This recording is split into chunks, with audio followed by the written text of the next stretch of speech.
We had real concerns about this Cowboys team, from the quarterback to their hobbled line, across the board, their receivers. Did what you saw last night ease any of those concerns for this team? Any concerns, yes, it eased some of them. All far from it. Like, listen, what the Cowboys should feel best about right now is they appear to have a legitimate top 10 defense that has in back-to-back weeks done very well for 4 full quarters, holding the Panthers to 16.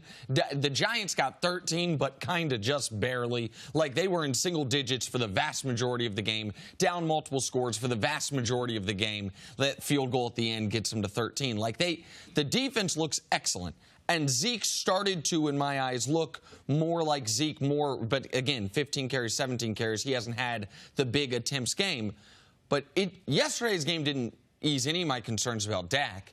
160 yards passing when 64 comes on one play. Like, this is a guy who, after those first 2 drives, was... Do that Bart Scott math and tell me how many... He's 15 of 24 for 96 yards. Right, but after that 64-yard completion, how many yards did he have the rest of the game? That's what I'm saying. Other than the Tavon Austin, he's 15 of 24 for 96 yards. Oh, okay. That's exactly 96. 4 yards per attempt.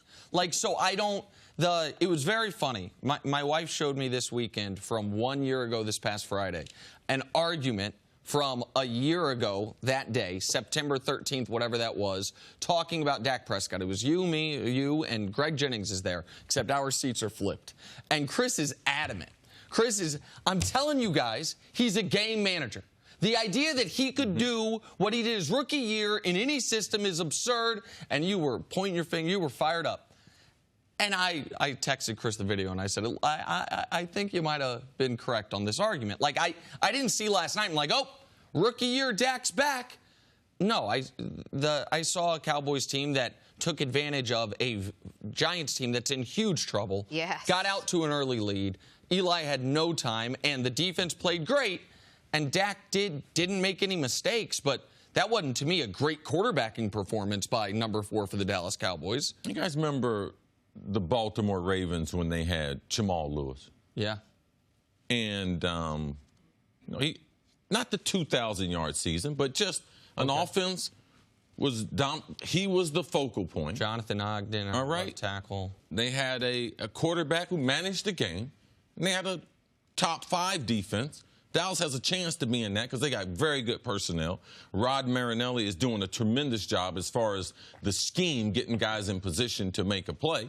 The only problem with Dallas is people don't want them to be a dominant defensive team. It's not sexy. Like, they want the high-flying, scoring. No, they're not going to be that. So if you change how you look at them and their scope and you say, well, what if that was Jacksonville who won a game like that last night? You'd be happy. You'd been like, wow, yeah, that's how Jacksonville wins games. But if they start off the game with the theme that we're going to choke teams out, we're going to be a defensive-oriented team, get after the quarterback, force turnovers, hold the other team down in check, and our quarterback's going to manage it, we'll get a little bit ahead in the passing game, and then later on we'll run the ball to eat up the clock. Yeah, then this is a great game. But I just don't think Dallas and their fan base is willing to say, no, we're an offensive-driven team. We got the star on our helmet. We're going to be a little bit sexier than what we are. But, man, Dak's a game manager, and there's nothing wrong with that. But after that big play, that's the Dallas offense that we're starting to get used to seeing. We saw it in 4 quarters in Carolina. We saw it for 3 quarters in this game. So in 7 quarters of football out of 8, they just have not been able to effectively throw the football. And that was, by the way, without the Giants getting an effective pass rush. Also, like, it's not like Dak was constantly under duress, and it's not like, at least I don't feel the Giants have shut down corners. I mean, Jackrabbit got burnt by Tavon Austin, but and Landon Collins is an excellent safety, but I don't look at the Cowboys as, I think on their defense, their weakest part is, I'm sorry, the Giants, pardon me, the weakest part of their defense is their secondary compared to their front, and you still couldn't get an effective passing game going. So I don't think you solved anything there. Okay, so let's turn and sort of see what the Dallas Cowboys were up against. This Giants offense was supposed to be, putting out there all these new weapons they have. We were finally going to see Saquon Barkley run. We were going to see what Odell can do. And it just felt like they just stalled across the board and weren't able to get anything done. How concerned were you with this Giants offense, C? I'm not concerned at all, because I told Nick. That's going to be my thing. I told Nick that offensive line, regardless of the money that they spend on Nate Solder, this is not a good offensive line. They're not going to be a good offensive line. It's going to be hard to run the ball. Like, you can be a good running back, but you can't run when you can't find a hole. If you look at the other, Todd Gurley, the 1 year he had an off year was when that offensive line there for the Rams was not very, very good. People talk about L. Bell, what he does in Pittsburgh. It's their scheme, but also their offensive line. They provide holes. Zeke there in Dallas, they provide holes. You need to be able to get the running back to the second level. You need to get him through the line of scrimmage. And with the Giants, too many free runners in the backfield, too many guys you have to avoid before you get back to the line of scrimmage. So, no, I'm not surprised at all. They'll be able to throw the ball some. But this offensive line, Eli's going to take a pounding this year, because this offensive line is not going to be good. I'm not overreacting. I didn't think they were going to be good, and I knew the money they threw at their left tackle would not be able to cure all the woes that they have. Well, they got a double problem, which is, one, the left tackle is not performing to the level they had hoped and that they're paying for, but the other one is the left guard, that Will Hernandez, the guy they draft in the top of the second round, is playing like a rookie interior offensive lineman who is struggling mightily. That's not even to mention Eric Flowers. But if the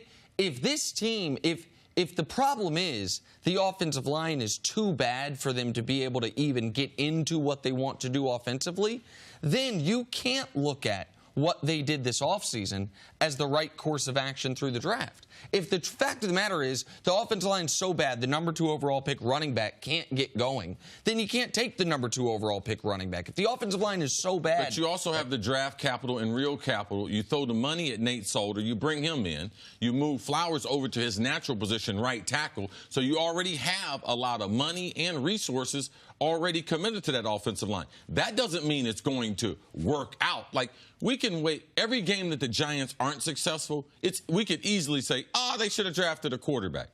The Giants were going to be rebuilding that offensive line, and you can't replace one player and be able to do that. Nate Solder. Hernandez, what did he do well in college? He was an in-the-box, nasty type of guy. What type of game plan are they giving them where he can take advantage of the tools that he has? So it takes a long time, and it takes multiple players on the offensive line to repair how bad that offensive line was. Sure, but when I say the offseason, I'm not just talking about Saquon in the draft. What I'm saying is in the offseason, to your point, your theme, right? I told you. You said this is not going to fix their offensive line. They operated the entire offseason like they thought that was shored up. We are going to compete right now. That is part of moving Flowers over. That is part of signing a guy that you thought from the moment it happened was overpaid. It's their job to, at the baseline, have the knowledge that you do when they're making their free agency decisions. Like yesterday, the Giants, Saquon had 14 catches for 80 yards. That's the fewest in NFL history. How long they've been playing, CC? 99 years. No one has ever had that many catches for that few yards. To have those type of dynamic playmakers, and I don't know if this is on the offensive coordinator, if it's on Pat Shurmur, but to have Saquon and Odell and athletic tight end. But is it not on Eli? We've talked about the line a lot. How much of that did you put on Eli Manning? He's not blocking them. Eli was running for his life. Like, if this wasn't a divisional game, if they had sacked him one more time, I would have thrown in the towel. Like, what's Eli supposed to do? Like, how good was Eli supposed to be in that game? I'm one of the most, I'm an Eli critic at this point in his career. I can't put yesterday on him. Yesterday, the reason he was checking down every time is because he didn't have time. He missed Odell once on a double move to the end zone. But aside from that, I didn't see, week 1, Eli missed guys. We saw him missing guys when he did have time. I didn't see that yesterday. Yesterday, I did see him under constant duress, and they were not able to scheme their playmakers open. So I'm not hesitant to criticize Eli. Yesterday, I don't think is on him. Thanks for watching. Subscribe here to get the latest from the show. Also, be sure to check out more of the best clips from First Things First, or go watch a few segments from our other shows on FS1.